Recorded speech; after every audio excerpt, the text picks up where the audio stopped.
Assalamualaikum warahmatullahi wabarakatuh. Berjumpa lagi dengan saya di sini dan di kesempatan kali ini kita akan bincang-bincang kembali nih dengan seorang mualaf ya. Ya, Dengan siapa nih Bang? dengan Abdullah Umar, Kota Barat. Abdullah Umar Huta Barat. Ya, seperti itu. Artinya Marga Huta Barat Ya, dari Batak. ya, Oke.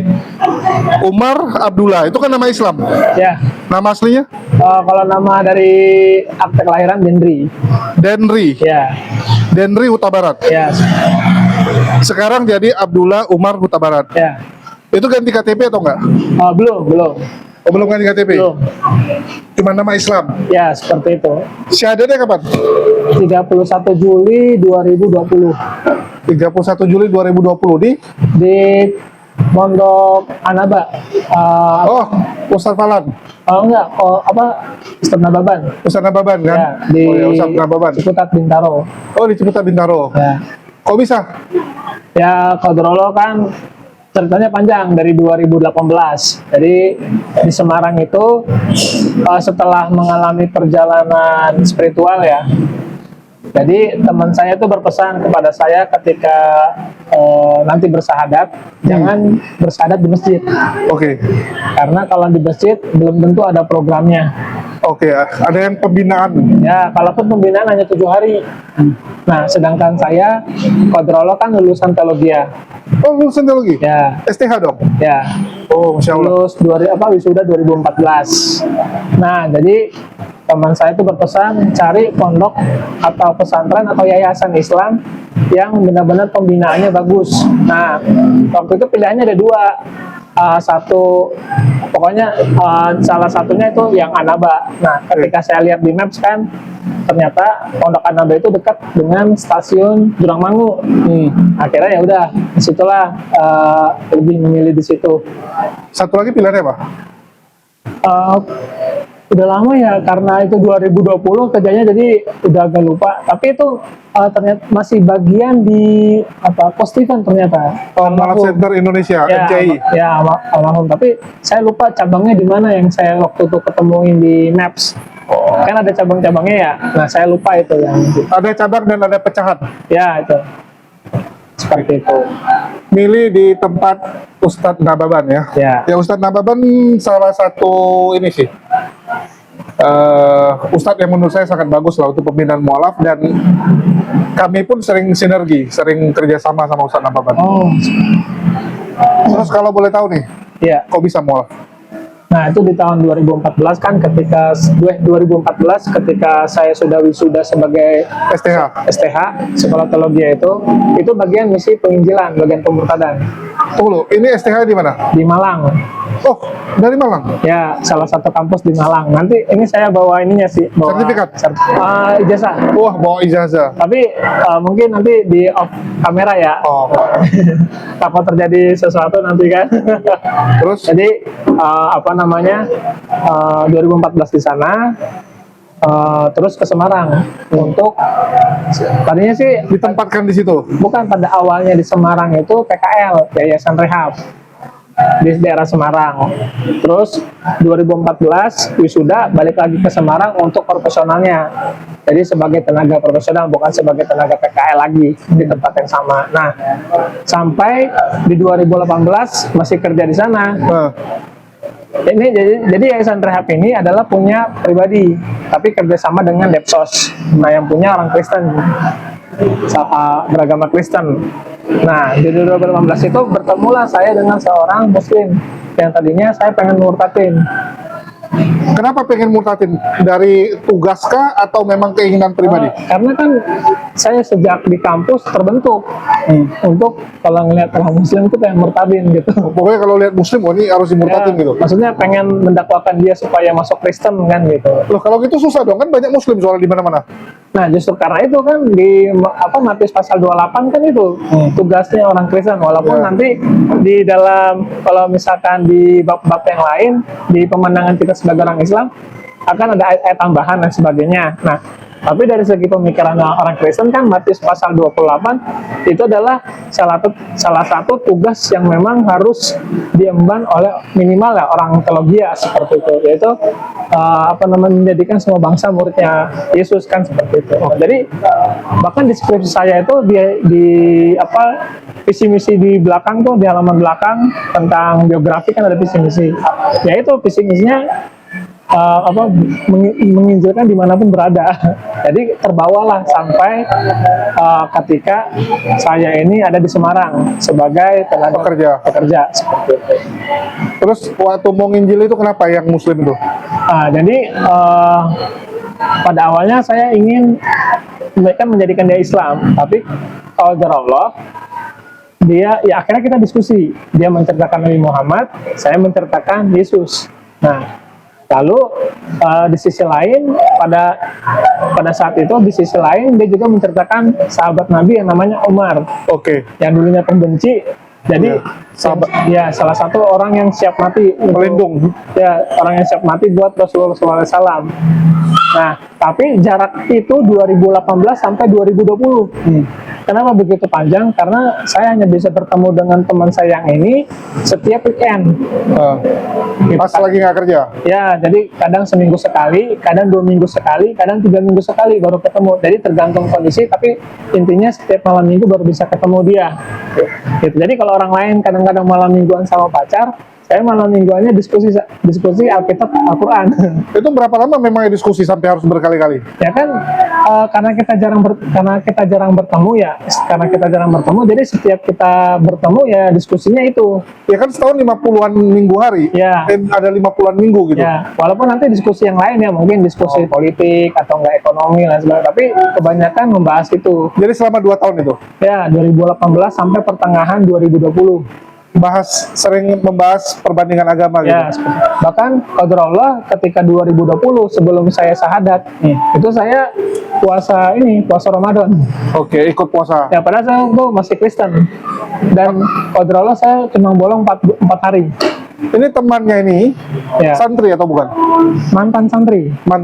Ya, jadi saya lupa apakah dia lulusan santri apa jebolan. Kan kalau jebolan berarti yang nggak lulus ya. Tapi dia tetap pernah, yang saya ingat dia pernah nyantri. Ya. Jadi ilmu Islamnya lumayan gitu ya. Ya, seperti itu. Tapi Anda kan STH, Abang? Ya. Kok bisa kalah? Nah, justru karena 2 tahun itulah saya kan jadi kayak apa ya namanya ya, ego ya, atau enggak gengsi gitu kan loh. Secara dunia pendidikan saya lebih tinggi kan. Betul. Secara pekerjaan saya juga jauh lebih tinggi dari dia. Dari segi gaji saya juga jauh lebih tinggi. Tapi saya melihat dia karena dia memperlakukan kitabnya dengan baik, memperlakukan Al-Quran dengan baik. Jadi ada satu momen di mana ketika dia mau angkat meja dan dia minta tolong sama saya, ada satu kitab tuh mau jatuh, ada satu buku mau jatuh. Terus saya mau pegang kan, refleks kan. Dia bilang, jangan, kita turunkan dulu mejanya. Kan tadinya gini ya. Iya, udah miring. Ya, udah miring. Jangan. Ya udah, akhirnya turunin meja pelan-pelan. Dia main air. Main air. Ternyata itu wudhu. Nah, setelah wudhu dia baru jama itu Quran. Nah, ternyata Quran ini adalah mushaf yang 100% bahasa Arab.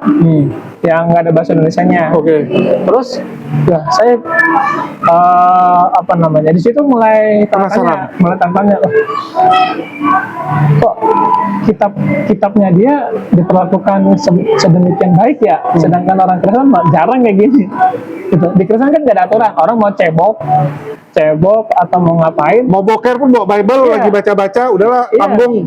Lagi baca Bible di kamar, tiba-tiba sesat boker, udah sekalian ke toilet baca juga. Bahkan kalau Bible itu taruh di lantai itu atau nggak taruh di dekat sini nggak ada masalah gitu. Bahkan kan dijepit ke tias setiap hari. Tapi dia itu saya lihat kok memperlakukan kitab sucinya yaitu Al-Quran kok begitu baik ya, begitu santun ya. Nah, disitulah saya ini kayaknya bagus nih diajak diskusi. Nah, akhirnya itu pada awalnya itu kenapa itu awal mulanya kenapa diskusi sama dia? Ya, tadinya tuh cuma diskusi ya sebagai anak muda tongkrongan gitu ya, diskusi diskusi kerjaan, diskusi usaha, diskusi yang umum-umum. Iya, kalau agama masih ceng-cengan lah, saling ceng-cengan doang gitu. Tapi karena saya lihat dia begini, wah ini kayaknya perlu saya injili nih. Oh. Nah, Bagus ini kalau masuk Kristen gitu ya ya. bagus karena kan jadi gini, saya berbeda konsep ketika saya ingin memasukkan orang ke Kristen itu berbeda dengan orang lain. Belum. Jadi kalau orang lain kan semuanya sapu rata. Kalau saya memilih, kan maaf kata nih di dalam setiap agama kan ada 3, Iya. pejuang agamanya, beban agama, atau orang kalau bilang perusak agamanya kan. Oh ya, bikin malu agamanya. Bukan hanya dalam Islam, di Kristen juga ada yang kayak gitu. Nah kalau saya cari-cari yang aneh-aneh loh, di Kristen udah banyak kok gitu ya, yang amburadul, bajingan, ya, yang bikin malu batu sandungan lah. iya, yang bikin malu pendeta banyak juga orang Kristen. Makanya saya cari orang Muslim untuk kualitas supaya masuk Kristen, jadi istilahnya jadi pejuang-pejuang di gereja gitu. Oke. Nah itu, nah ini kan orang baik nih, wah ini bagus nih kalau misalkan jadi orang Kristen nih, saya dalam hati saya kan. Iya. Makanya saya langsung, wah ini kayaknya perlu diajak diskusi nih supaya dia masuk ke sana. Kalau saya malah masuk Islam. Apa yang membuat tiba-tiba berpikir Islam yang benar? Setelah kejadian itu, ya dalam perjalanan diskusi, surat Al-Ikhlas itu. Jadi, kan di Kristen itu kan Trinitas ya. Iya. Allah Bapa, Anak dan Roh. Antara Yahweh, Yesus, dan Roh Kudus sebagai Holy Ghost. Polikarpus, sebagai pribadi yang ketiga. Iya. Jadi saya melihat kok di Al-Ikhlas ini benar-benar bahwa Allah itu adalah Esa Ahad, Pulau Ahad. ya, tidak terbagi-bagi gitu, dan Allah itu tidak diperanakan dan tidak punya anak. Iya. Karena ada satu momen di mana saya bertanya, dan ini yang menjadi juga pertanyaan orang teologi pada umumnya, jika Yesus ada di bumi, Bapa di surga, Roh Kudus di surga, berarti yang jaga surga siapa? Nah ini kalau misalkan dia bilang yang jaga surga Bapa sama Roh Kudus, berarti kan Allah udah terbagi. Ada Allah di bumi, ada Tuhan di bumi, ada Tuhan di surga. Tapi kalau dia bilang satu hakikat, loh, terus yang di bumi siapa nih? Kan ada Yesus. Berarti Yesus bukan Tuhan. Tapi kan omnipresent. Nah, tapi waktu itu jawabannya itu jawaban akal, jawaban dalil akal, bukan jawaban yang benar-benar dari wahyu, dari Bible-nya. Karena Bible memang tidak pernah menjelaskan hal itu. Yang menjelaskan itu satu, tafsiran, apalagi dari kitab-kitab Septuaginta yang diubah menjadi kitab-kitab bahasa Latin, kan dari bahasa asli ke Septuaginta, dari Septuaginta ke bahasa Latin, dari bahasa Latin baru ke bahasa-bahasa kita yang pernegara. Jadi memang satu itu pasti literalnya pasti literal penafsiran. Kedua itu pasti alur pikiran logika. Karena di Bible sendiri tidak pernah tertulis siapa yang jaga surga. Jadi itu kalau orang bilang blunder lah. Tapi kalau misalkan dalam Islam tegas dari Al-Fatihah sampai Al-Ikhlas, ya Allah itu Ahad, Esa, tidak terbagi-bagi. Baik secara kuasanya, kedaulatannya, secara zatnya nggak terbagi-bagi. Jadi seperti itu. Tapi kan lu sekolah teologi loh. Ya. Masa nggak pernah dibahas di dalam sekolah waktu ngampus? Kebanyakan jawabannya filsafat, tercampur dengan filsafat. Jadi jawaban-jawaban teologis itu kebanyakan bercampur kepada dalil akal dan atau enggak yang kedua tadi filsafat. Jadi mau nggak mau itu harus diterima sebagai kebenaran. Nah dalam Islam kan beda, iman dulu baru berakal. Iya. Berakal dulu baru beriman. Jadi pastiin dulu lu yakin bahwa Islam ini adalah yang benar. Mau dicek pakai apapun pasti benar Islam gitu. Tapi kalau dalam Kristen beriman dulu baru berakal. Akhirnya akal menyesuaikan dengan akalnya dia menyesuaikan dengan imannya. Iya. Itu yang seringkali terjadi di Kristen. Doktrin akhirnya kan dari SD sampai kakek-kakek sampai akhir ayat. Doktrin itulah doktrin akal yang diikuti dengan iman, menunjukkan kepada iman. Kalau kita kan istilahnya berpikir dulu. Kayak misalkan para mualaf, orang-orang yang dulunya bukan Islam, akhirnya ketika dia mengolah akalnya dan melihat itu adalah sesuatu fakta kebenaran, makanya baru masuk Islam kan. Karena kan melihat bahwa Islam ini mau pakai dalil bahasa Arab, mau pakai dalil versi apa dari sudut pandang Nahwu Shorof, pakai sudut pandangnya sudut pandang yang sains, itu pasti ketemu nilai kebenarannya seperti itu. Tapi kalau misalkan bebel, kita juga pusing. Nah, ini kan tulisannya bahasa Indonesia, mau nggak mau berarti pakai cari bahasa Inggris. Nah, di bahasa Inggris versinya beda-beda, ada King James Version, ada New International Version, itu baru 2, masih banyak lagi. Belum bahasa Latinnya, belum bahasa Yunaninya. Bahasa Yunaninya banyak versi juga gitu. Oke. Cuman yang menarik ini, kan karena diskusi seperti itu, terus tiba-tiba lu berpikir, oh Tuhan itu nggak mungkin lah 3, kalau nggak memusingkan. Bukankah ada konsep di Kristen Tuhan itu ajaib dan tidak masuk di akal? Nah, Itu sama dengan kita mempertanyakan dan membatasi Tuhan dong. Ya. Kan suka-suka Tuhan gitu. Ya. Nah, jadi kembali lagi ketika apa namanya, itu kan penafsiran lagi. Jadi di dalam ilmu eksegesis itu ada aplikasi namanya Bibleworks. Nah, di Bibleworks itu adalah banyak terjemahan. Terjemahan bahasa Yunani itu banyak, terjemahan bahasa Inggris juga banyak, versi bahasa Inggris. Jadi ketika kita misalkan pilih versi bahasa Inggris yang ini, belum tentu itu maknanya sama dengan versi bahasa Inggris yang ini. Nah, itu masih 2, sedangkan versi bahasa Inggris itu bisa ratusan. Nah, belum bahasa Yunani. Jadi pemikiran seperti ini itu kembali kepada tafsiran, tergantung kita mau ngambil yang mana nih, versi yang mana nih. Sedangkan gereja zaman sekarang kan banyak cabangnya. Nah, semakin banyak cabangnya, semakin banyak bendera-benderanya, mereka juga berbeda-beda dalam memilih penafsiran.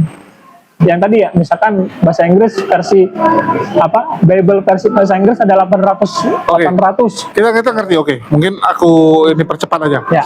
Kan itu membuat lu, oh ya udahlah yang benar Islam. Tapi kan lu STH gitu, yang dimana gelar itu seharusnya dipakai untuk balik modal lah kasarnya gitu kan. Ya. Orang tua lu udah nyekolahin lu, orang tua udah nyekolahin abang sampai jadi STH, kan harapannya tuh gelar itu bisa dipakai kerja, bahkan kok bisa jadi pendeta, betul nggak? Orang yang Betul. sekolah STH itu kan harapannya jadi pendeta kan. Betul. Nah itu gimana tuh? Ada satu titik itu hari Minggu sebelum ini kan tadi 31 Juli di mana saya syahadat itu kan hari Jumat, yang Iya. qadarullah itu Idul Adha.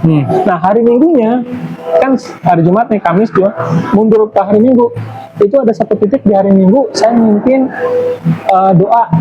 doa syafaat di suatu gereja. Doa syafaat di Ya, gereja. sekaligus doa persembahan. Oke. Ketika saya menyebut Yesus itu Tuhan, itu hati saya udah gak karu-karuan, benar-benar kayak nolak Padahal di dalam gereja. dalam gereja. Jadi pakai mic. Ini gereja apa nih kalau boleh tahu? Salah satu gereja yang afiliasinya ke inilah, masih ada background metodisnya lah. Oke. Masih ada pemahaman metodis Wesleyan lah. Oke, di situ nggak bisa ngomong, kayak merasa bersalah. Bisa ngomong, tapi mulut terbata karena mulut kan tetap harus doa ya kan di Iya. depan jemaah kan. Iya kan pendoa syafaat. Iya kan di depan jemaah kan, apalagi pakai mic. Tapi hati nolak. Qadarullah karena itu COVID pakai masker. Iya. Jadi waktu pulang ke rumah, ibu tuh sampai nanya, "Amang, kok tumben doamu terbata-bata?" Oh, Gitu. Sampai ibu aja nanya di rumah. bukan bilang kepenuhan ya, biasalah lagi kepenuhan mak gitu. Enggak, jadi pas pulang kan biasa kita istilahnya refreshing sambil ngobrolin nuansa di gereja lah. Nah, ada satu momen itu nanya ibu tuh, "Tumben Amang berduanya kok terbata-bata?" Ya, alasannya pakai masker. Padahal itu udah di hati itu, ketika ngucapin Yesus adalah Tuhan tuh udah Berat. ya udah berat, udah berat. Makanya ketika malamnya itu benar-benar malam hari Minggu itu atau malam Senin itu udah benar-benar, wah ini kayaknya harus masuk nih, kayaknya udah nggak bisa lagi nih. Saya nggak bisa menahan lagi nih. Akhirnya baru kembali karena teringat teman pernah berkata yang tadi di awal, Ini teman yang mana yang yang diskusi? di Semarang. Nah, teringat kata-kata teman yang waktu di Semarang, yaitu jangan syahadat di masjid. Baru tuh mulai searching sambil ya berdoa ala inilah, ala umum. Jadi bilangnya bukan Yesus lagi, Tuhan yang umat Muslim. Tuhan yang semesta alam. Oh, Jadi ngomongnya nggak Yesus, nggak, kan bukan, kan nggak ngerti juga waktu Kristen nyebut Allahnya kayak bingung kan. Jadi ya Tuhan semesta alam. Jadi Tuhan yang menciptakan langit dan bumi. langit dan bumi gitu. Jadi nggak pakai nama Tuhan, nggak pakai nama Allah, nggak pakai nama Yesus. Tersaringlah dua tempat ini. Nah, pun itu sampai itu berhenti ada satu momen saya turun di stasiun Pasar Senen. Oke. Sengaja di situ turun. Langsung saya dalam hati doa lagi. Ya Tuhan semesta alam, jika memang Kristen itu adalah agama yang benar, hambat jalan saya supaya saya tidak tergelincir dengan jauh.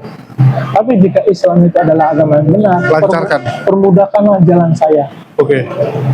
Alhamdulillah. Ini saya merinding nih. Jadi dari Pasar Senen naik KRL lagi, tembus Jurang Mangu, baru ke tempatnya beliau, tempat guru gitu kan, Ustaz Nababan. Pada akhirnya ya Kamis malam sampai di sana kan diinterogasi dulu. Oh, ini siapa nih kan gitu. Untung kontrol bawa ini juga, bawa ijazah. Saya sampaikan nih gini-gini.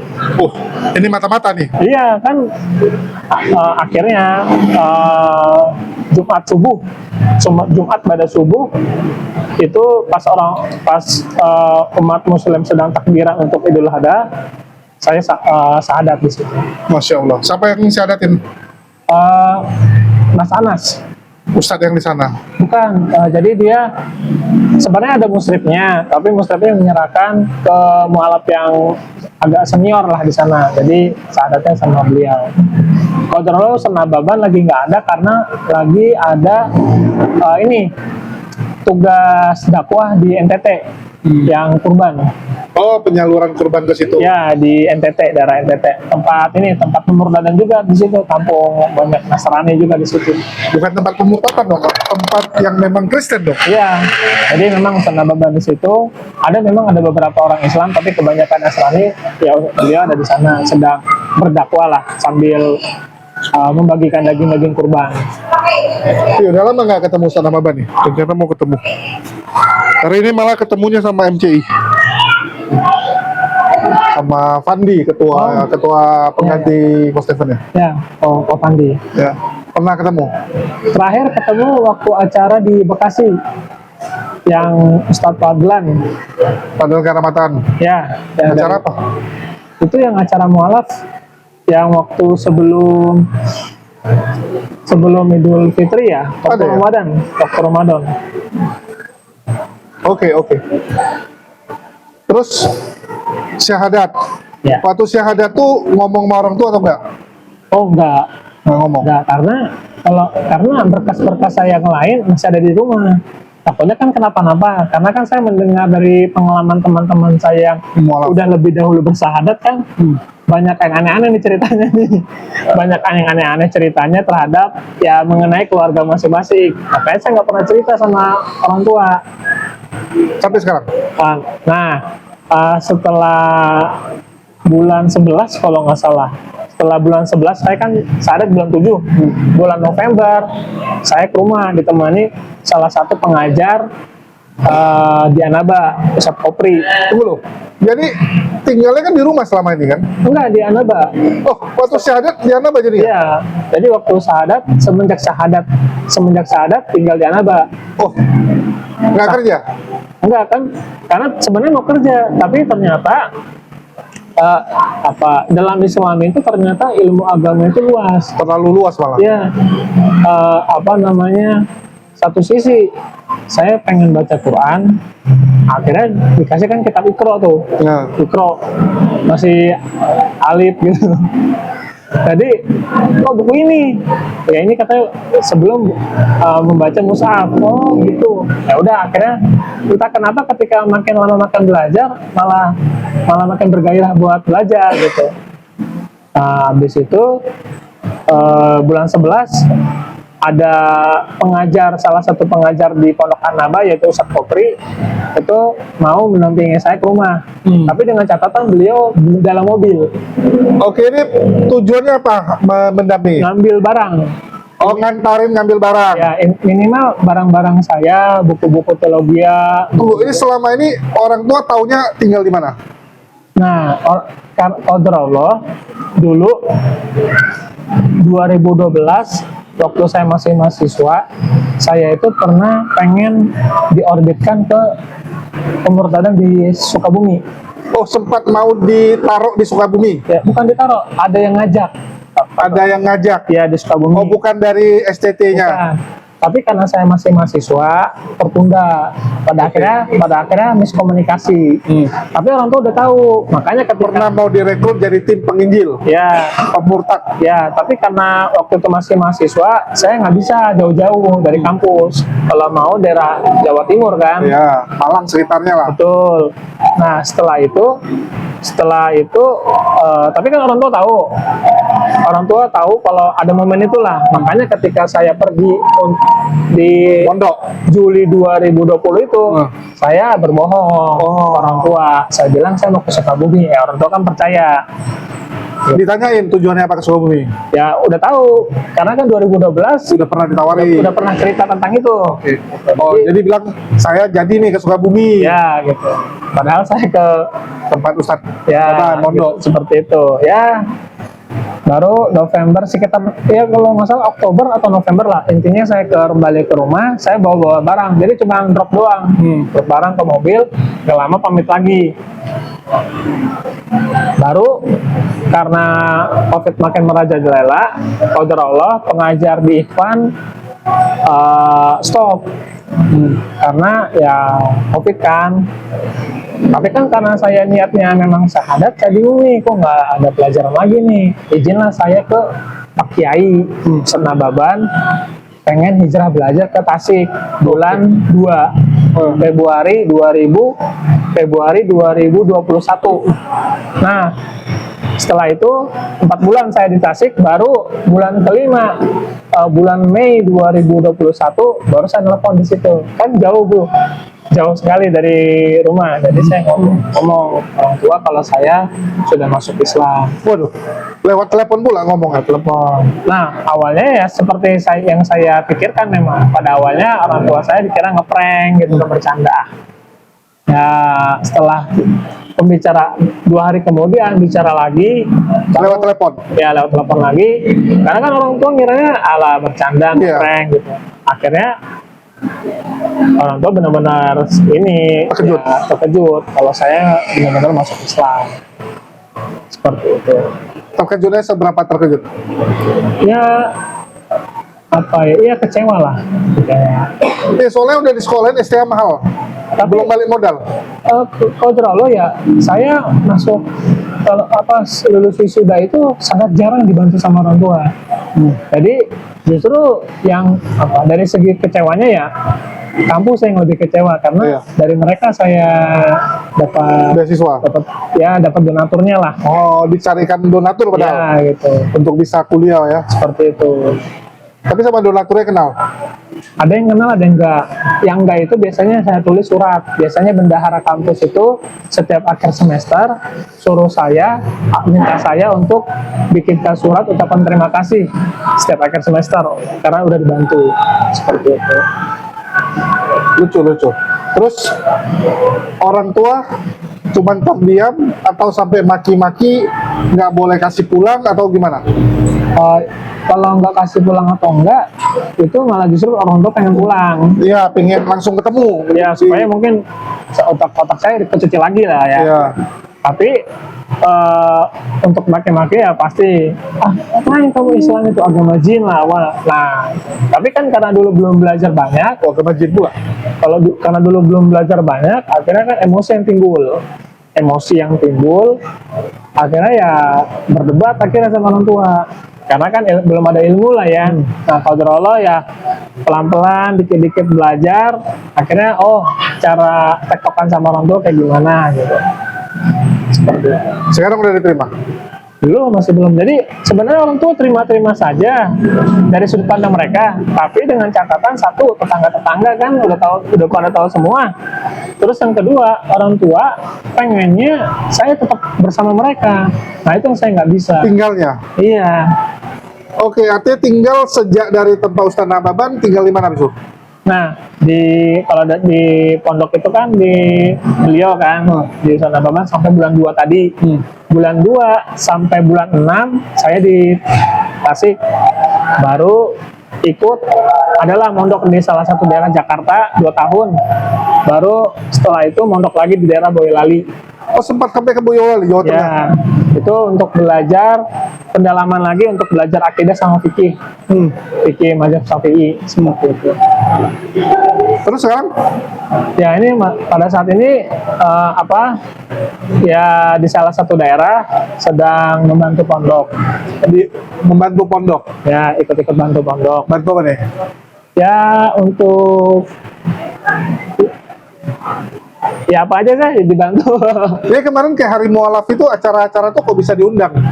Ya Kodrolo kan kenal, jadi ya kenal dengan Ustadz Iwan juga. Jadi Ustadz Iwan ya. Oh ya, Ustaz Iwan sering ketemu Ustaz Nababan soalnya ya. Ya jadi ya, Ana diundang. Tapi Ana juga tanya, ada nggak? Karena kan satu sisi kan Ana juga harus bersama dengan komunitas balap juga. Tapi nah, oleh karena itu, ya itu sebagai ikhtiar Ana selain bertemu dengan orang-orang yang muslim dari lahir, yang memang punya hati untuk acara-acara mualaf, atau nggak memang punya hati untuk kegiatan-kegiatan mualaf, saya juga bertemu dengan saudara saya sesama mualaf gitu. Dan apalagi kan kalau kita ketemu sama mualaf kan Ada cerita lah, bisa ya, bagi. tukar cerita. Oh ternyata jadi Bukan sendiri. ya, jadi kan kita berpikir gini, kok hidup gua apes ya, kok hidup gua berat banget ya, ujian gua kok berat banget ya setelah masuk Islam. Ternyata cerita saya yang kayak begini ternyata belum ada apa-apanya dibandingkan beberapa teman saya yang jauh lebih parah gitu. Ada yang dipasung, ada yang dipenjara sama pamannya sendiri, Dikurung. ya ada yang dikurung sampai nggak makan, ada yang dikurung di dalam kamar terus dikunciin. Itu kan jauh lebih parah kan. Saya kemarin ada ngurus yang paling lawak ya menurut saya ya. Kalau dipukul mungkin di belakang kita. Biasa kan ada kita nggak mukul. Iya tuh. Yang saya lihat sendiri yang paling lucu dan kayak di film waktu di Tangerang, perempuan bersyahadat tiba-tiba dikurung sama mama sama bibinya. Oh, Oke, dia minta tolong kita jemput. Iya. Tapi kan kita nggak boleh masuk ke halaman rumahnya dong. Kita Betul, tunggu di luar. betul. Pas dia mau keluar ditarik sama mamanya. Oh, Kita mau nolongin, dibilang kalau masuk kamu maling. Mundur kita kan. Tiba-tiba udah kayak main film, tarik-tarikan. Badan dia agak gemuk, jadi dia menang 1 lawan 1. Mamanya teriak, bibinya bantuin 2 lawan 1. Udah sampai di lantai, tarik-tarik itu sampai di lantai. Bibinya panik gitu kan.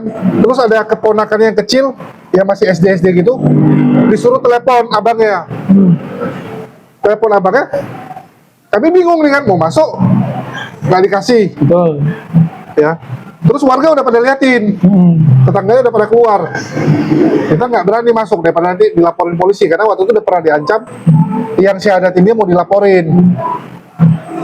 Tiba-tiba abangnya pulang naik motor, tapi kan di depan pagar, ngehalangin pintu pagar lah kan jadinya kan, karena kami di pagar liatin dia. Abangnya tiba-tiba datang karena suara motornya kencang, nyampe turun motor, lompat pagar, langsung loncat tendang dia. Kita lihatin macam di film ini, loncat tendang dia, seret dia masuk ke dalam. Kita minta tolong, lama polisinya datang. Habis itu polisi baru datang sama dinas perlindungan anak dan perempuan. Karena diputuskan ditaruh di tempat perlindungan ibu dan anak dulu di mes sampai stabil dan dia bisa memilih sendiri. Karena kan alasan pihak keluarga ini disantet nih. Dan dia lagi nangis-nangis kan, jadi kayak kesannya itu benaran lagi labil. Jadi dibilang, oh ini kita nggak boleh dengar keputusan dia dulu karena lagi emosi, lagi nggak stabil. Ditaruh dulu di mes. Itu lucu sih. Gratis dulu. Baru pertama ada yang kayak gini, kayak main film. Kalau yang kayak diusir itu ada sering sih. Jadi memang ya banyak kisah sih. Ya seperti itu kok. Jadi yang pada awalnya kita mengira bahwa cerita kita paling susah, cerita mualaf kita yang paling ngenas, ternyata ketika kita berkumpul dengan teman-teman sesama mualaf kita jauh lebih bersyukur kepada Allah gitu. Ternyata ada jauh yang lebih parah gitu, ada jauh yang lebih minus. Nah, disitulah kayak kayak ada semangat lagi. Oh, ternyata minimal kita punya sama-sama ada namanya penderitaan gitu. Jadi kayak nggak merasa sendiri gitu. Oh, ternyata ada yang lebih Ya. daripada saya gitu. Sama kayak kita bilang kalau kita lagi susah ya jangan lihat ke atas. Iya. Jadi depresi kita nanti. Itu dulu awal-awal runyam kok. Turunnya Ya kan, maaf kata dulu itu aku ya karena itu ya pernah tidur di apartemen lantai 16 dari 20 lantai. Pernah tidur di hotel bintang 4 seminggu sekali atau enggak sebulan sekali minimal dapat ini yang dari bioskop gratis, itu semua gratis. ATM ada 2. Termasuk Islam bukan cuma 0 minus. Kenapa bisa gitu? Nggak kontrol loh. Aku nggak tahu juga, mungkin Allah sedang Uji? bukan, menyucikan harta saya. Oke. Atau enggak ya bagaimana, entahlah. Jadi ini setelah saya dapat belajar ilmu di pondok ya, dapat pengalaman beginian. Jadi aku kan dari kecil itu jadi orang tua tuh pasti tahu di antara kita 5 bersaudara saya yang paling pandai menabung. Anak keberapa? Anak pertama. Abang ya. Tapi dan itu bukan hanya dari SD, sampai saya kerja saya pandai menabung. Oke. Tapi kodrolo, entah kenapa uang-uang yang saya kumpulkan di 2 ATM ini ketika saya masuk Islam berkurangnya drastis, bahkan minus gitu. Karena nggak kerja. Bukan ya, satu sisi nggak kerja karena memang Allah membiarkan itu supaya mungkin uang yang masuk itu uang berkah gitu. Oke. Karena itu kan uang ini, uang penginjilan, uang apa. Dulu waktu masuk ke Mondok Bentar di tempat Sana Baban. Ustaz Nababan, itu lagi posisi nggak kerja. Jadi Desember 2019 saya mengumpulkan tanpa ada angin, sampah apalah gitu kan orang bilang. Tanpa ada angin, tanpa ada petir. Akhir Desember 2019 saya resign. Oke, terus setengah tahun nganggur. Bukan nganggur, memang saya fokus, memang saya ingin mencari pekerjaan yang kan teologi ya kan, saya ingin mencari pekerjaan Yang sesuai. yang Islam, yang sesuai lah istilahnya di luar Kristen. Nah, saya itu memang mungkin pada saat itu Allah memakai ketidakmampuan saya itu apa ya benar.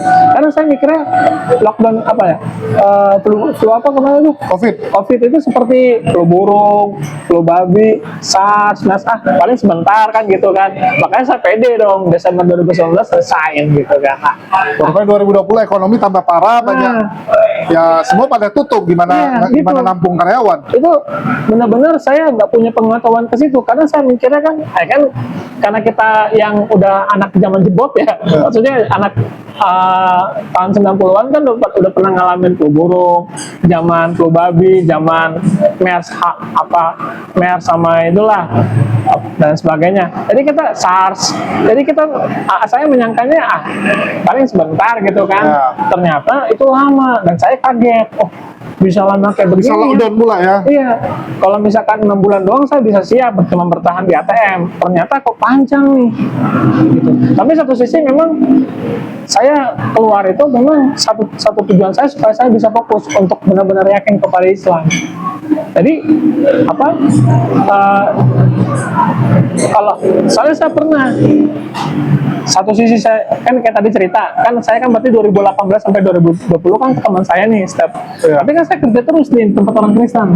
Nah di situ yang menjadi benturan di hati saya. Logika saya pengen cari Islam, tapi hati saya ini lagi nyembah Yesus gitu. Tapi kan tempat kerjanya bukan tempat kerja yang harus menyembah Yesus kan? Menyembah Yesus karena aku di bagian mentoring itu mentoring rohani. Jadi, mentoring rohani. Ya, jadi 2 kali seminggu atau minimal seminggu sekali atau 2 minggu sekali saya ini ya renungan lah, bagikan kajian lah sama pasien di sana gitu tentang bagaimana pengikut Yesus ya harus penyembah Yesus seperti ini. Itu karyawan semua Kristen dong? Mayoritas ya Kristen kalau karyawan ya. 100% Kristen, tapi untuk pasiennya Rambo. itu 98 Kristen. Ada yang Buddha tapi bisa dihitung pakai jari lah. Ada yang Buddha itu ya paling 1-2 orang. Masuk balik dulu nggak mau. Pegangin aja. Oh, iya. Yang Buddha itu paling 1-2 orang. Lainnya ya Kristen dan ada yang Katolik juga gitu. Oh ya, karena berhubungan dengan harus ini ya, ngajak doa. Ya, seperti itu. Jadi kan seminggu sekali ke rumah teman untuk membicarakan tentang Nabi Muhammad dan Sayyidina Umar, Tuhan, sahabat Nabi. Nah, tapi di hari-hari yang lain membicarakan Yesus itu Tuhan kan. Jadi Bentrok. iya, ini kalau ngikutin itu bisa gila kan. Ini dua pandangan agama yang benar-benar sama-sama keduanya superior, sama-sama kedua banyak umatnya, ya kan, di pengikutnya banyak di bumi nih. Terus dua-duanya kita jalanin kan, Aneh jadinya. bisa stres, bisa depresi, harus pilih salah satu, harus fokus salah satu kan. Makanya keluar. Ya, makanya keluar. Sambil supaya mau lebih- nyari kerja lain. Rupanya karena COVID nggak dapat kerja. ada kerjaan Oh. di Jakarta Timur, dekat Kampung Melayu. Waktu bulan Itu jadi langsung dapat bulan 1. Jadi kan minggu ketiga bulan 1. Nah, Kodrolo, nah itu lagi. Kodrolo itu gereja lagi. berapa gereja? Ya itulah miskomunikasi. Akhirnya saya ditempatkan karena cari kerjaan sama teman juga miskomunikasi itu. Akhirnya ternyata itu gereja juga. Oh, itu yang direkomendasikan teman, karena dia nggak tahu kalau lu tujuan keluar itu pengen Ya cari fokus kerjaan Islam umum, kan, gitu. umum. Ternyata cari kerjaannya di gereja lagi. Nah di daerah Kampung Melayu, dekat ini terminal Kampung Melayu. Ya kalau naik motor 3 menit lah. dari stasiunnya. Bukan, kampung terminalnya. Oh ya. Kan itu ada tempat stasiun busway-nya tuh. Terminal busway, apa namanya busway. Nah itu pokoknya 3 menit dari situ. Iya, 3 menit di situ. Nah terus ternyata pun gereja ini gereja untuk pemurtadan. Ada 3 pilihan, Bekasi, di Bengkulu, Lampung. Nah, Ini maksudnya disuruh jadi tim penginjil. iya, karena dia tahu saya orang penginjilan, ya kan. Jadi dia langsung terima saya cepat. Dan saya juga awalnya pede kok. Saya terima dengan cepat ya. Ternyata di gereja bagian penginjilan juga. Wah. Waduh. Nah, tapi pada saat itu saya berpikir, wah ini kayaknya memang saya ditakdirkan sebagai orang Kristen kali ya. Nah, pada saat itu. Karena belum bersyahadat. Ya, dan juga ketika cari kerjaan kok malah di gereja lagi. Oh, Kan- jadi Tuhan membimbing saya supaya jangan kabur Iya gitu kan. dari Yesus. Kayaknya nih takdir saya ke gereja nih gitu. Saya pada saat itu berpikir demikian. Nah, tapi qadir Allah, biasanya saya kalau misalnya sebulan itu pasti dapat. Satu orang Iya, minimal 1. untuk dimurtadkan. Minimal untuk dimurtadkan minimal dapat 1. Satu berhasil masuk Kristen. Iya. Wih, Nah, keren dong. qadir Allah nggak tahu kenapa. Semenjak saya bulan 1 sampai bulan 4 ada di situ, saya nggak dapat apa-apa. Dapat hikmah. Nggak dapat orang yang bisa masuk Kristen. Nggak ada yang bisa dijadikan domba. Iya, Kenapa? nggak tahu juga, bingung. Kayak seolah-olah kemampuan saya hilang. Yang di prospek banyak. Banyak, ada kali 20 sampai 30 orang. Carinya di mana prospeknya tuh? Ya kan, ya kita biasalah ngopi kan, ya ngopi-ngopi di pedagang-pedagang kaki lima. Terus kita lihat sambil ngopi kan, ya cuma modal 5.000 kan, kita mengamati daerah sekeliling mata kan, siapa nih targetnya. Baru ada target. Cari yang lagi depresi hidupnya, lagi Enggak. galau, bukan? Enggak juga, ya kita lihat kalau misalnya dia bagus dalam agamanya, ya udah aku nentak dia terus nih. Nanti kalau misalkan ini nggak bisa, ya udah follow up ya di pertemuan berikutnya. Tapi dari bulan 1 sampai bulan 4 itu nggak bisa gitu. Dan bahkan ketika nyanyi di gereja pun itu kan belum menyebut Yesus sebagai Tuhan, karena kan pada saat itu saya lagi lebih banyak di lapangan daripada pelayanan di gereja. Jadi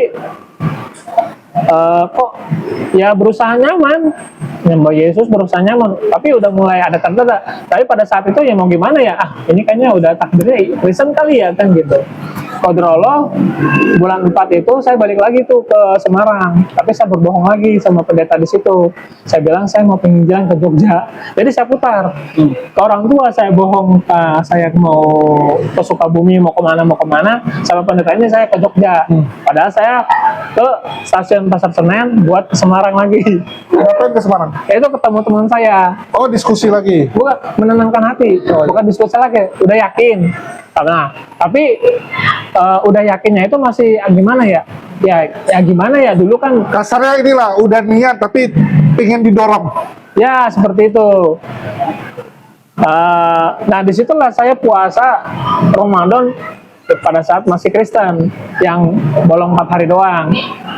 Makanya temanku ngomong begini, saya kayaknya lihat Mas Dendri ini apa? Udah ada tanda nih masuk Islam. Tapi itu kan semuanya keputusan Mas Dendri, nah, Mas Den.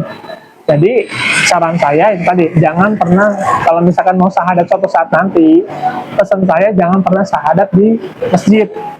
Karena satu, tidak semua masjid punya program mualaf.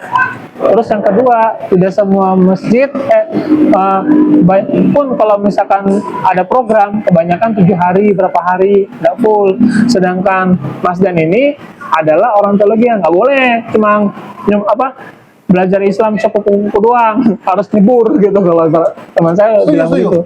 Jadi jangan cuma main-main ibarat kata jangan cuma belajar Tahu itu laut, ya, tahu itu air gitu. pura-pura bijaya doang tuh, tahu ini Allah, tahu ini apa, tahu ini kayu apa, tapi menyelam libur gitu. Setuju. Makanya sejak itulah, kembali lagi ke cerita di awal, ya pilihannya di dua itu. Tapi aku salut sih. Karena gini ya, tempat bersyahadat itu sangat menentukan. Ibaratnya kan, ya itu tempat lu lahir, Ya, mentor lu. ya, Salah gini. Kalau kita salah beli makan, beli barang masih oke lah. Tapi kalau salah guru, gawat. betul.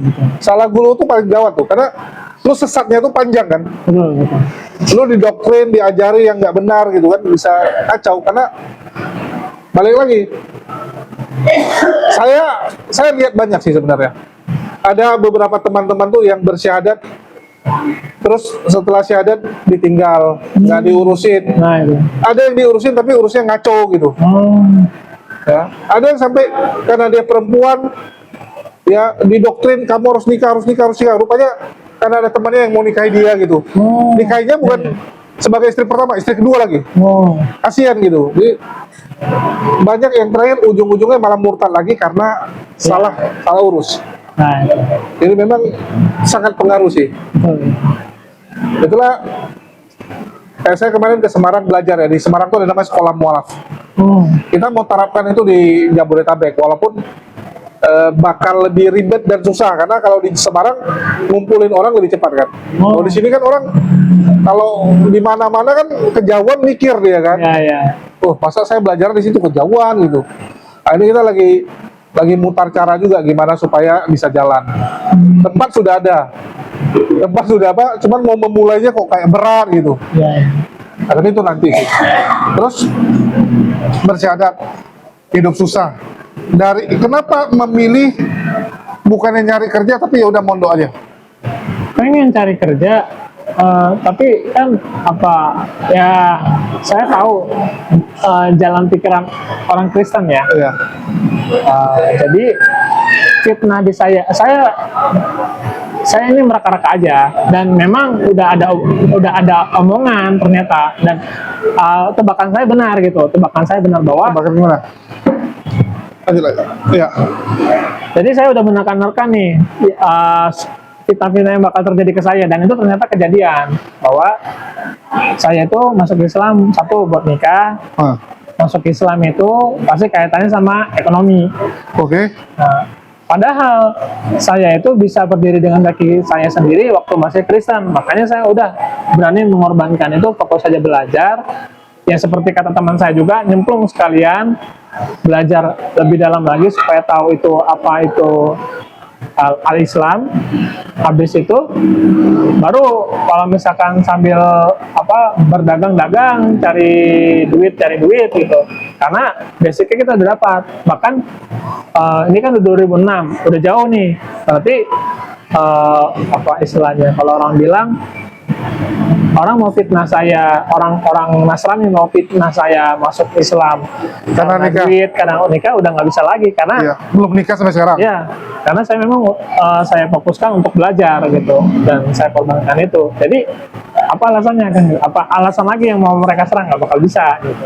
Nah, kembali lagi, satu sisi karena saya justru di sisi lain, karena saya background teologi ya, kayak saya ini kayak jalan pikiran lah ya, angan-angan, kayak khayalan.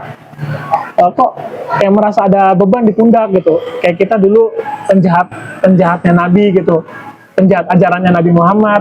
Terus setelah masuk Islam cuma Dari orang biasa. kayak kita tuh punya Hutang ya, yang harus dibayar maksudnya. betul, kayak sesuatu yang harus dibayar supaya nanti ketika saya nanti menghadap Nabi Muhammad di akhirat nanti, kayak ada sesuatu yang bisa saya banggakan gitu.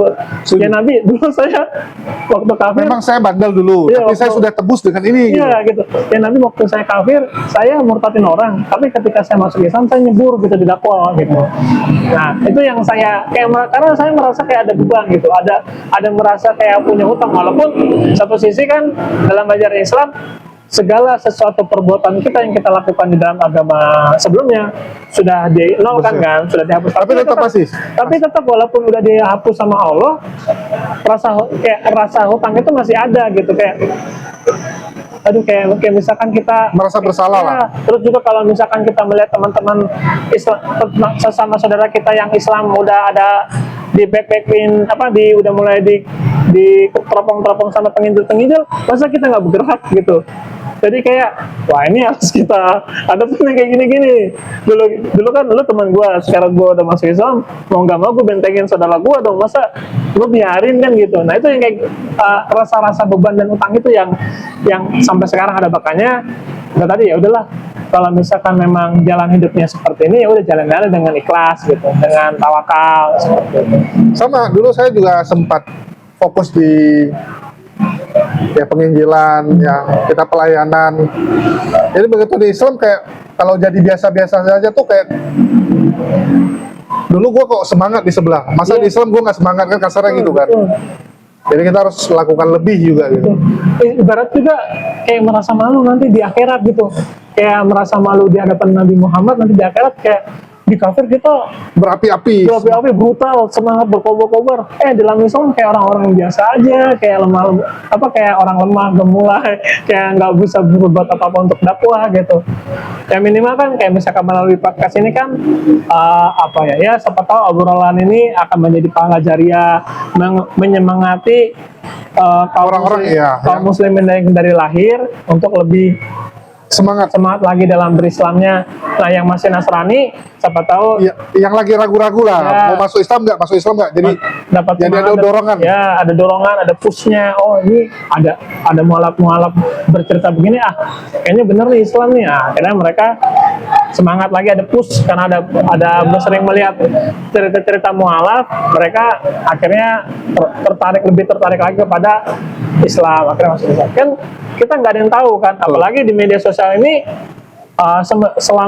Selama videonya belum di take down, kita nggak tahu, entah mungkin kita sekarang rekaman 10 tahun mendatang baru ada hasilnya, tiba-tiba nggak tahu siapa yang nonton, terus tiba-tiba masuk di situ, walau alam kan. Ya kita menabur benih. Iya gitu. Kapan tumbuhnya ya kita serahkan kepada Allah. Nah disitulah yang saya salah satu semangat saya di situ, bahwa ya siapa tahu ya apapun yang dilakukan oleh kita, dakwah-dakwaan di media itu ya orang-orang kafir melihat, ya menjadi ikhtiar kita. Allah memberikan hidayah kepada mereka untuk masuk Islam atau enggaknya itu kan urusannya Allah. Kita kan cuma berikhtiar berdakwah saja kan, seperti itu. Kalau boleh tahu nih, udah berapa orang dimurtadkan? Ada dihitung nggak dulu? Kalau resminya, Ya. kalau resminya 20. Kenapa bilang resmi? Karena salah satu syarat lulus itu 20.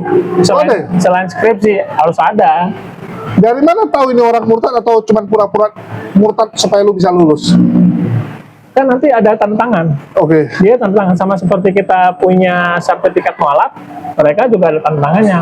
Mau masuk gereja, nanti dicap, nanti mereka masuk program gereja, pembinaan gereja, ada juga pembinaan gereja. Kalau misalkan nanti mereka mau kerja, dicari kerjaan. Kalau misalkan nanti menikah, dicari pasangan. Oh, sampai gitu? Iya. Artinya harus membuktikan dia Islam gitu atau non Kristen. Iya, harus KTP-nya harus di luar Kristen. Jadi bahkan yang Katolik pun sama juga. Yang Boleh Katolik, diambil. yang Katolik pun kita dakwahin supaya masuk Protestan. Oh, jadi hitungannya pokoknya ini agama di luar Protestan, Ya. yang penting KTP di luar Protestan, sini Ya, lu bersetia dibimbing oleh gereja kami gitu. ya seperti itu. Dijanjikan nanti dibantu cari kerja. Enggak, kalau saya setelah dibaptis baru diobrolin begitu kalau versi saya, karena saya nggak mau di bawah pengawasan saya orang yang masuk Kristen itu cuma karena Indomie, cuma karena beras. Oke. Itu kualitas keimanan dia kepada Yesus bakal timbul. Jadi tunggu dia dibaptis dulu, udah mulai fokus sama ini, baru kita Tawari. masuk ke dalam dunia privasi ekonominya, dunia mungkin dunia rumah tangganya, nah gitu. Jadi saya nggak mau seperti penginjil yang lain. Kalau penginjil yang lain kan barbar aja selesai, gitu. ya. Yang penting masuk Kristen, saya catat. Nah itu manusia begitu kan apa ya cuma semangat di awal doang. Itu pasti kalau dihantam sama Badai cobaan. badai cobaan masalah kehidupan, pasti ada kemungkinan balik lagi. Makanya saya pilih yang berkualitas. Oh, oke. Ya, karena target sekolah 20 dan bisa tercapai. Kalau nggak tercapai mungkin baru asal-asal juga ya. Iya, dan itu juga masih ada juga yang jumlah yang lain. Kenapa saya nggak bisa sebutkan? Karena pada saat itulah saya baru menemukan ternyata ini dijadikan bisnis. Kok bisa? Jadi gini ceritanya. Ini adalah donatur dari Amerika. Donatur dari Amerika. Ya, jadi zaman dulu donatur penginjilan internasional atau ya ibarat kata kalau bahasanya kita sebagai orang Muslim, donatur pemurtadan internasional itu banyak banget. Betul. Spanyol, Portugal, dan sebagainya. Tapi kesini karena satu orang-orang liberal juga makin bertambah banyak di negara-negara Kristen. Sekarang yang paling kuat cuma 5. Terakhir kali saya dapat informasi kan 2020 berarti ya. Nggak tahu nih kalau sekarang. Di 2020 itu ada 5. Amerika Serikat, Australia, Inggris, Singapura, Korea Selatan. Oke. Ini 5 negara besar dalam sumbangsi donatur untuk pemurtadan internasional. Oke. Nah, taruh ini satu donatur perusahaan di Amerika Serikat. Dia cari pendeta. Taruhlah nih pendetanya nih. Ini pendetanya. Ini pendeta nih misalnya. Ya, ini pendeta. Nah, pendeta ini diutus ke salah satu daerah ke Indonesia. Oke. Taruh di Semarang. Nah, di Semarang dia cari 10 pendeta. Oh ya, untuk jadi anak buahnya. Jadi anak buahnya, atau enggak terserah mau jadi anak buahnya atau mau jadi kerjasama. Nanti 10 ini daftarin ke sini. Jadi kan dia gaji 11 orang dong. Oh ya. Nah, masing-masing 10 ini satu orangnya juga punya 5. Nah, 5 ini masing-masing kan berarti 5 kali 10 50. 50 orang ini salah satunya juga masing-masing punya 5. Wih, sampai banyak multi level marketing. Iya. Kan karena belusukan kan. Dari Tapi duitnya kan kencang kali jadinya. Oh iya dong. Ini baru satu baru satu donatur. Kalau misalkan satu pendetanya 3 donatur, kan duitnya kencang dolar.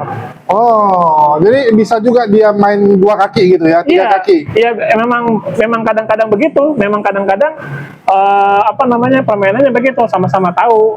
Jadi malah kadang-kadang dia cari orang supaya sama-sama bisa bantu ini, apalagi kalau ini menghasilkan banyak orang gitu. Nah, masalahnya misalkan gini, taruh ini digaji berapa, misalkan ini digaji misalnya 120 juta rupiah per bulan. Oh, sampai segitu. Misalnya. Nah, yang di bawah ini kan nggak nyampe di situ. Iya. Sisa-sisaan dari sini. Sama juga yang di bawah sisa-sisaan dari sini. Nah, generasi yang makin ke bawah, makin ke bawah juga sisa-sisaan yang lain. Nah, jadi yang paling banyak ini baru nanti menurun. Makin di sini kan makin tipis duitnya. Gitu. Jadi dijadikan bisnis, apalagi kalau misalnya udah melebihi target. Jadi misalkan 1 tahun dikasih target 100. Ternyata 1 tahun itu 120 atau 150, kan seneng tambahin bonus. Nah, kebanyakan dapat bonus ya kalau nggak di sini, yang di sini, yang kalau nggak yang satunya grade 1, yang di grade 2, ya di grade 3, grade 4, grade 5 nggak, ya bisa jadi nggak kedapatan. Oke. Lu pernah masuk? Ya di situ. Makanya kan memang kayak gitu ininya. Kok sistemnya ya memang gitu. Di Indonesia maupun dimanapun sistemnya kayak begitu, karena dia pun kan orang luar negeri, nggak bakal bisa kerja sendiri, nggak bakal bisa bertatin orang sendirian. Iya. Orang bule kan. Jadi dia pasti perlu pendeta-pendeta lokal. Nah, pendeta lokal ini mempekerjakan orang lokal juga. Iya, termasuk di situ nanti misionaris, ya gitu, evangelis. Betul. Jadi tapi yang dia tahu sang yang menjadi superhero-nya dia. Mentok-mentok yang tahu ini 10 orang. Tapi kebanyakan yang tahu. Jadi banyak bawah ini berpikir dana mereka tuh bukan dari luar negeri. Dia bilang, mana ada yang donatur saya. Kan yang bawah ini banyak bilang, oh saya nggak ada donatur. Ya ada saya donatur, tapi si fulan. Dia cuma tahu atasan dia nggak tahu sampai ke sini kan. Nah, kalau misalkan di tempat saya tahu di situ, tapi nggak tahu transaksi uangnya berapa, karena nggak mungkin dikasih tahu. Ya, nggak mungkin dikasih tahu dan nggak terbuka juga. Oke. Kalau boleh tahu dulu sempat masuk itu digaji gede? Sedikit, karena pada saat itu aku kan masih mahasiswa dan juga bujang. Sambilan masih. Ya, kalau mau gajinya langsung di grade 3, satu harus minimal berumah tangga. Berumah tangga atau enggak dia udah lulus STH. Itu udah langsung. Tapi walaupun kita mahasiswa ya dapat juga sih. Kayak misalkan ya kan sebulan sejuta pada saat itu kan, atau enggak 500.000 itu kan lumayan kan zaman dulu. Ya. Kalau boleh tahu nih, tadi sempat kita ngobrol di belakang, sempat jadi tim penginjil di salah satu daerah Karawang loh. Oh enggak, bukan di Karawang. Itu gereja ini aja, gereja asal. Oh, kalau kantor gerejanya. Bukan, gereja asal itu gereja aku dari SD aja. Oh, gereja Tapi SD. kalau misalnya untuk kemana-mana, memang pusatnya aku di Malang. Kayak misalkan nanti dari Malang ke daerah Blitar, dari Malang ke daerah Kediri, misalkan gitu, seperti itu. Tapi keren ya, sampai ada tim yang dibayar untuk ini ya. Kalau kita kan apa ya? Aku ambil contoh ya. Kemarin kami pernah ke Tenger, Bromo. Oh iya, ada itu. Ya. Jadi kita datangi nih, kampung ini, 3 kampung kita datangi. Itu mayoritas Hindu. Oh. Tapi kalau kita lihat kuburan yang meninggal tahun-tahun 40, 50 Islam. Dibilang dulu mereka dengar kabar zaman kakek mereka, zaman bapak mereka itu pernah ada orang Hindu dari Bali yang nyebarin Hindu. Itulah kenapa kakek mereka jadi Hindu. Dan yang orang Bali ini yang nampaknya PNS ya, yang tukang nyatat KTP waktu Indonesia baru merdeka. Jadi dibikin sama dia Hindu semua. Ya, jadi mereka tuh memang ada ketertarikan nama Islam karena kakek buyutnya Islam. Begitu kita sebarkan Islam, mereka tuh terkendala karena memang nggak ada yang ngajarin Islam. Terus saya ketemu dengan salah satu ustadz, saya lupa namanya. Ya, ustadz ini dikirim sama Habib Taufik Masagraf, pemimpin Rabito Alawiyah. Jadi saya nanya dia, Ustadz kok mau ditaruh di sini gitu kan, nggak ada signal, susah aku bilang. Ya guru yang suruh dibilang. Jadi sekarang aktivitas apa ini di belakang? Lihatin, oh nyangkul kentang. Nyangkul kentang gitu kan. Ada kebun kentangnya. Si Kores teman saya nanya, berapa sebulan dapat itu? Ya sekali panen. Ya sekali panen bisa lah 10 sampai 12 juta. Oh kaya lah Ustadz di sini juga kan. Sebulan bisa dapat 10 12. Dia bilang, bukan sebulan, lu tanya dulu. Ya sekali panen. Berapa lama sekali panen? 3 bulan sampai 4 bulan. Loh, kalau 3 bulan 4 bulan cuman 3 juta. 3 jutaan sebulan. Lu belum kurangi modal. Bibit, modalnya lu nggak hitung. Gue bilang, oh kurangi lagi ya. Tinggal berapa? Sekian. Untung Ustaz. Ya kalau dibandingkan kerja di kota, lebih untung kerja di kota. Cuman mau gimana kondisi gini? Ya. Oke, kita tanya. Jadi ngajarin Islamnya gimana? Kalau ada orang datang, kalau nggak ada orang datang ya nggak ngajarin. Lah, ini nggak menyebarkan Islam namanya kita bilang. Ini nunggu orang datang nanya. Siapa yang mau nanya gitu kan? Kita terus datangi rumah misionaris. Dikasih tahu rumah sana tuh misionaris. Kita datangin. Anjir, orang kaya rumahnya kan. Jadi ada misionaris, nampaknya dia pensiunan dibilang. Pensiunan pengusaha atau pensiunan apa gitu kan. Dia udah tua. Menetap di Bali, menetap di Bromo tuh dia bangun rumahnya gede. Jadi khusus hari Minggu karena dia nggak ada teman gereja, dia buatlah rumahnya jadi gereja mendadak lah. Warga sekitar setiap hari Minggu diajak makan di rumah dia, ditraktir makan lah kasarnya. Jadi setiap hari Minggu dia masak, suruh orang masak, suruh warga masak, dia yang bayarin, beliin bahan, masak enak, tapi temani dia nyanyi dan memuji khusus. Itu kami bilang, anjir, ini jemplang banget antara yang Islam dan Kristen. Yang satu rumahnya raksasa, yang satu rumahnya masih masih tanah, belum di semen, rumahnya masih tanah. Aduh, kita bilang nih miris. Kita bilang, Ustadz, keliling juga lah, ceramah-ceramah gitu kan, ajarin orang Islam. Motor aja nggak punya, gimana mau ceramah? Kita lihat apalah ini perbandingannya jemplang sekali. Itu kita kadang sedih ya. Memang misionaris kencang turun ke lapangan. Sedangkan di Islam kan kita nggak punya yang gituan. Itulah, ini jadi pelajaran sih. Karena mualaf center banyak, tapi gerakan atau yayasan yang fokus anti pemurtadan kurang. Ya. Nah ini yang kita lagi concern ya. Saya sama teman API, Yayasan Apologet Islam Indonesia, pernah dengar? Oh ya. Bang Juma. Nah, saya sekretaris itu. Saya yang bagian perencanaan dan strategi. Baru, kalau kemarin kita bagian sesi sibuk. Kalau sekarang per bulan Juni ini Bang Juma minta tolong dirapikan, tolong dibagusin deh yayasan kita. Saya bilang siap Bang. Jadi kita memang fokus ini mau pertama pembinaan mualaf, kedua kegiatan di lapangan ya, terutama debat offline, bantuan sosial, terus yang ketiga ya ini kita akan siar, kita akan lawan pemurtadan. Ini minggu depan saya pergi ke Jawa Tengah nih, ke Ambarawa sama ke Kulon Progo, kita ada misi juga ke situ. Terus minggu depannya lagi kita ada program mualafkan ratusan orang di Papua Nugini. Syahadatin ya, bukan mualafkan, syahadatin. Udah mau masuk Islam, tinggal disyahadatin aja. Jadi ya, karena kalau API itu di medsos debat udah terkenal lah. Ya. Kalau bicara debat dia terdepan. Tapi kegiatan lapangan kita anak bawang. Ini yang mau diberesin. Itulah kenapa kita sinergi dengan beberapa yayasan, termasuk Ustadz Iwan. Ustadz Iwan kita minta kalau ada kegiatan kabari, kita akan support. Ya karena saya tahu Ustadz Iwan itu, ya kita bukannya ngejek ya. Ustadz Iwan tuh di lapangan kuat, tapi sounding ke jamaahnya kurang. Ya soundingnya untuk menggalang bantuan itu kecil, beda dengan yayasan-yayasan lain yang kuat gitu. Jadi kita mungkin saling sinergi aja, lu kuat di mana, kita kuat di mana, jalan bareng. Biar sama-sama jalan bareng. Jalan bareng. Jadi apalagi kan Bang Zuma kalau di internet lumayan gitu kan. Kayak contoh yang nonton live-nya bisa 15.000, 18.000. Nah, kalau itu bisa dijadikan untuk sounding program kan efektif.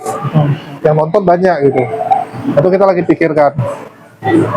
Itu rencana ya di sisa tahun 2026 ini dan kedepannya. Jadi kita mau API itu jadi yayasan yang terdepan dalam melawan pemurtatan. Masya Allah. Kita akan ada call center untuk pemurtatan juga. Ya, tapi kita lagi bentuk orangnya dulu. Jangan nanti ada yang hubungi, Bang, saudara saya mau murtad, bisa nggak dinasihati? Bang, anak saya pacaran sama kafir. Ya ini nampaknya udah nggak jelas gitu kan. Ya masalah di mana lokasi Bu? Di sini. Waduh kejauhan Bu, nggak ada orang kita. Kita mau beresin itunya dulu. Oh ya. Orang-orangnya Timnya dulu. gitu ya. Timnya.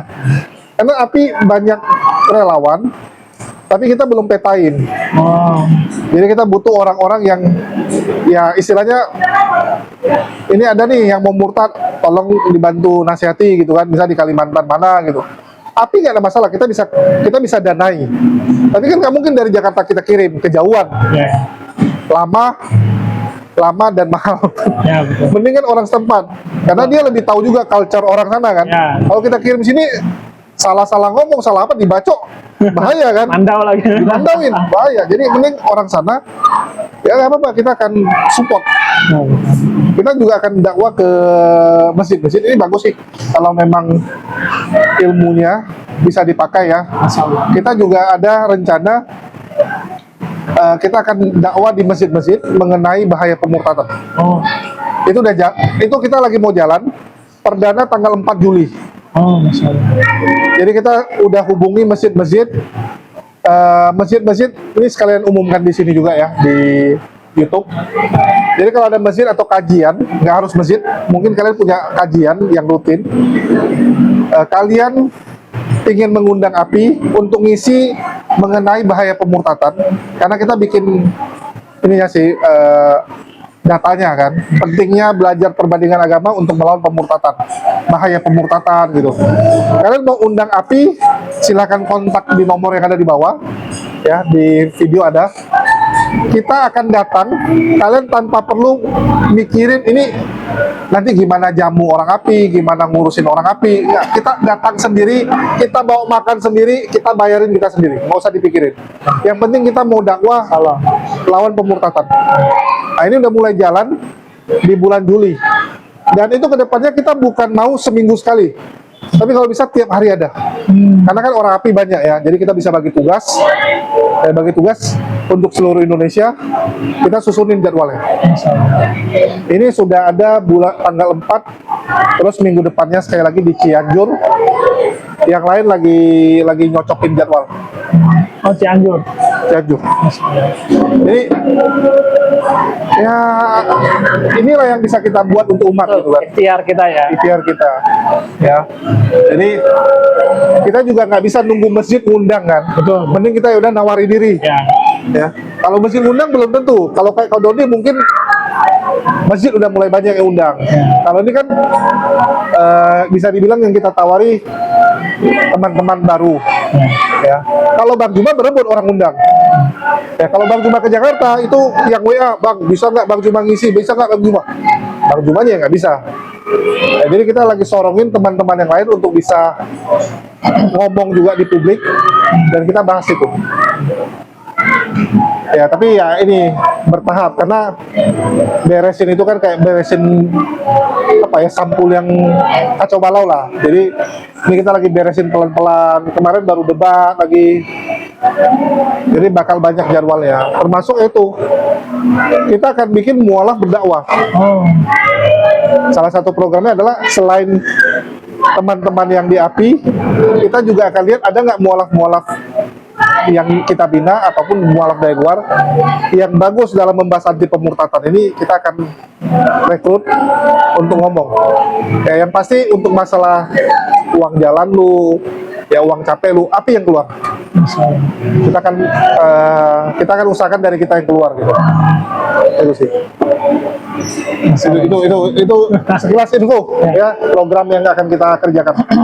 Terus balik lagi nih, kan syahadat, terus dilawan sama orang tua. Ditolaknya seberapa ditolak dan bagaimana lu nanganinya?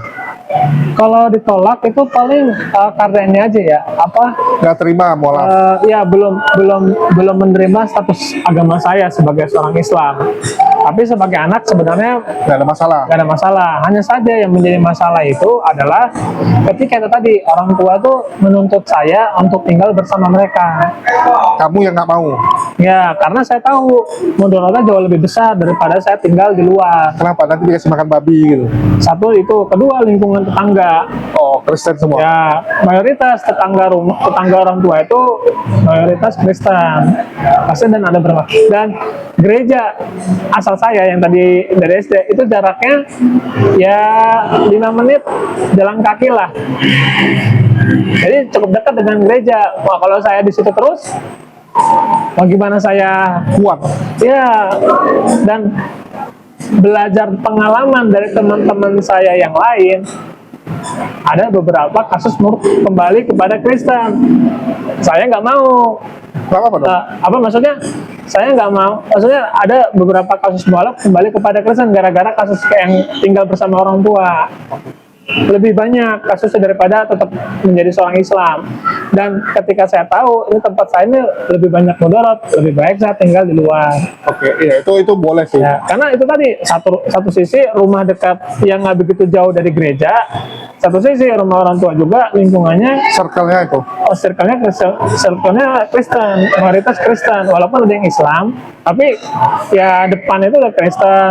Lihat apa sepanjang mata menjauh itu udah tetangga Kristen. Gitu. Oke, tapi boleh Daripada konflik, Iya. apa ya? Adalah saya yang menyingkir. Kita senang malah kayak kemarin tuh ada yang mualaf ya. Begitu dia pulang, teman-teman orang tuanya datang gitu kan, ingin ngajak dia balik. Jadi karena mungkin ilmu Islamnya masih kurang, dia suruh kita yang hadapi. Wah, kita paling senang gitu. Dihubungi, Ustaz bisa nggak bantuin? Ya, soalnya saya udah bilang sama dia kalau saya mungkin nggak bisa jawab, saya panggil Ustaz saya ya. Nah, jadi yang teman mamanya yang penginjil bilang, oh panggil aja gitu kan, panggil aja ya kita datang. Cuman saya kan nggak boleh rekam, kalau rekam wah seru, kita senang yang gituan. Terus yang selanjutnya, saya ini nggak tegang sama ibu saya. Jadi ibu saya itu kalau udah keluar air mata itu ya dulu gitu. Ya. Makanya daripada saya takut jiwa kemanusiaan saya mengalahkan mengalahkan yang lainnya, mending udah. Setuju. Saya pernah kena gitu. Jadi nyokap itu ngebahas tentang kematian. Kalau dia meninggal nanti gimana? Langsung anjir. Gue bilang kan masih ada adik. Udah ngomong, udah gue cabut. Karena gue tahu nih kalau dilanjutin endingnya jadi nangis-nangisan. Ya. Dan ini juga toh, satu sisi kan tadi tanya kan kegiatan saya seperti apa. Nah, jadi satu sisi selain bantu-bantu pondok, saya lagi berusaha untuk jualan, dagang nih. Ini masalah ngeliat madu. Jadi ada jualan madu juga. Oh, jual madu juga. Terus susu kambing bubuk sama parfum seperti itu. Jadi ya untuk nambah-nambah Income lah. income. Yang penting halal. Itu madu ngambil sama orang? Ya, Ngambil dari orang atau gimana? ya ngambil dari orang. Tapi kalau misalkan begini nanti bisa on cam ya, off cam ya bicarakan. Ya, jadi ini salah satu jualan juga. Kita ada jualan kopi. Cuman yang kopi juga baru nempelin stikernya. Jadi ini pribadi saya ya. Ya. Kalau saya sih lebih senang dagang. Ya, walaupun ya jujur di medsos ada income ya, ada penghasilan. Tapi kan kita berpikir kalau ada usaha lebih enak lah. Karena basicnya dari kecil juga dagang. Ya, walaupun dari dagang yang gede tiba-tiba kok jadi dagang kayak gini. Tapi alhamdulillah berkat YouTube, berkat medsos banyak yang beli. Oke, terus rencana ke depan apa aja nih? Jadi kan ini ya ada beberapa rencana masih saya istiqoroh. Jadi ya satu sisi saya nggak menutup kemungkinan mengambil peluang-peluang yang lain gitu, kayak misalkan mungkin gabung sama siapa atau nggak gimana. Karena itu tadi satu sisi pengen terjun di lapangan sih, Tapi terjun di lapangan itu kan kalau nggak ada yang support mati loh. Kalau kayak yang tadi gereja atau Kristen ada yang support. Ya itu makanya pengen gabung ke siapa masih apa ya, belum ketemu ininya lah.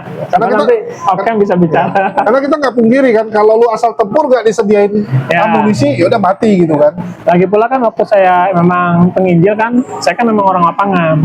Saya tuh pernah ya jalan kaki untuk cari-cari jiwa gitu, cari-cari domba-domba tersesat buat dikotbahin pelan-pelan, melakukan pendekatan seperti yang kau tadi bilang. Kalau misalkan ada seseorang mualaf di Kalimantan, ya kita berusaha cari yang relawan yang ada di Kalimantan. Dan memang seperti itu metodenya. Iya. Jadi metode yang terbaik adalah memakai orang di sekitar yang tahu benar-benar kebudayaannya. Nah, disitulah kenapa saya banyak dapat orang juga dimasukkan ke dalam kekristenan, karena saya udah lama di Jawa, walaupun saya lahir besar di tanah Sunda dan juga saya di Jawa, base campnya juga di Jawa, akhirnya ya Ngerti lah. pelan-pelan juga mengetahui kebudayaan orang Jawa, apalagi salah satunya kan kewo. Nah, jadi ini saya mainkan. Gitu. Makanya saya memang satu sisi saya juga pernah di kantor, maksudnya di admin, tapi tidak menutup kemungkinan jiwa saya jiwa Lapangan. jiwa suka keluar. Itulah kenapa saya di STT itu kan ada tiga jurusan. Satu jurusan kependetaan, dua jurusan misi penginjilan, ketiga jurusan pendidikan agama Kristen. Saya milih misi penginjilan karena saya nggak suka terkekang di mimbar gitu. Ya, kalau di lapangan tuh kita bisa dengar banyak hal. Iya. Bahkan ketika saya di misi penginjilan, saya bisa dapat merangkap. Kadang nanti ada momen saya jadi seorang misionaris, tapi nanti ada satu sisi saya khotbah di mimbar gitu.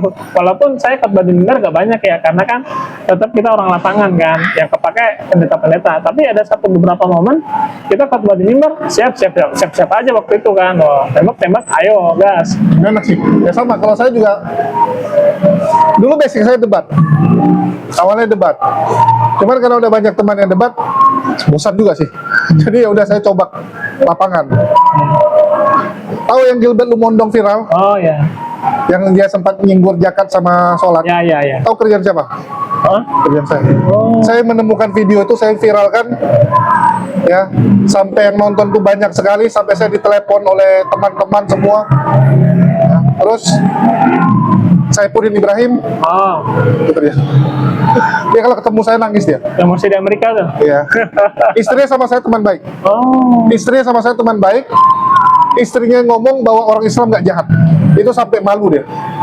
Tapi istrinya yang ini istri lama atau istri yang baru? Istri lama udah meninggal. Oh. Ini istri yang Kristen. Oh gitu. Ya.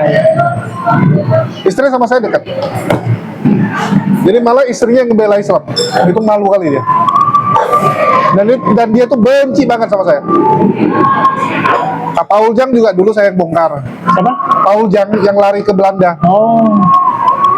Dulu saking benci sama saya, kepala saya dikasih harga. Oh. Ngeri ya. Oh. Edis, dulu badur saya. Oh.